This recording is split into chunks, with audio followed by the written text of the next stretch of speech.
Halo adik-adik, apakah kamu pernah mengikuti organisasi di kelasmu? Mungkin sebagai ketua kelas, sekretaris, atau anggota. Nah, kalau kamu memperhatikan, kamu adalah bagian dari organisasi di kelasmu. Lalu kelasmu dan kelas-kelas lainnya adalah bagian dari sekolah. Lalu sekolahmu dan sekolah-sekolah lainnya nanti merupakan bagian dari yang lebih besar lagi, yaitu dinas pendidikan. Nah, gambaran tersebut sama juga nih seperti penyusun tubuh makhluk hidup. Kira-kira bagaimana ya susunan organisasi yang terdapat pada tubuh makhluk hidup? Untuk tahu lebih lengkapnya, mari kita bahas dalam video ini.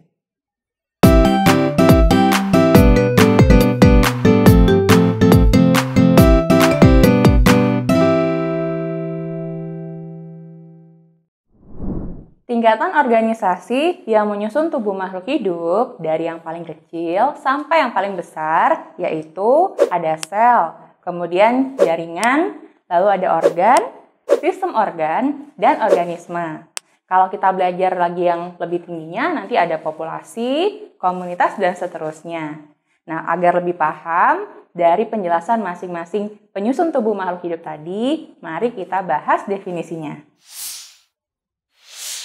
Sel merupakan bagian terkecil yang menyusun tubuh makhluk hidup. Istilah sel pertama kali ditemukan oleh seorang tokoh yang bernama Robert Hooke. Selain itu, terdapat tokoh-tokoh lain yang menyatakan teori-teori tentang sel. Yang pertama misalnya ada Schwann dan Schleiden yang menyatakan bahwa sel merupakan kesatuan struktural yang terkecil dari makhluk hidup. Lalu yang kedua, ada Felix Dujardin yang menyatakan bahwa cairan di dalam sel merupakan bagian terpenting yang disebut dengan sarkot. Lalu yang ketiga, ada Johannes Purkinje yang menyatakan bahwa semua substansi dalam sel disebut dengan protoplasma. Lalu juga ada Rudolf Virchow yang menyatakan sel yang sekarang berasal dari sel sebelumnya, atau disebut juga dengan omniselula eselula. Dan yang terakhir ada juga James Watson dan Francis Crick yang menyatakan bahwa sel merupakan kesatuan hereditas.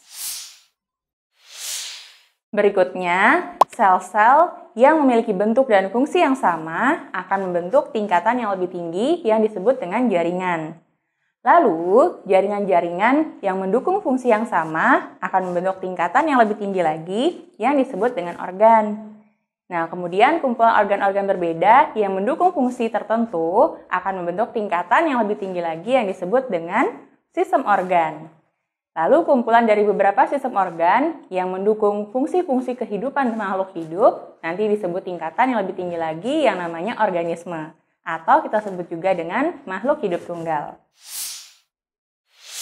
Oke adik-adik, demikianlah penjelasan tentang definisi masing-masing tingkatan organisasi yang menyusun tubuh makhluk hidup. Semoga bermanfaat.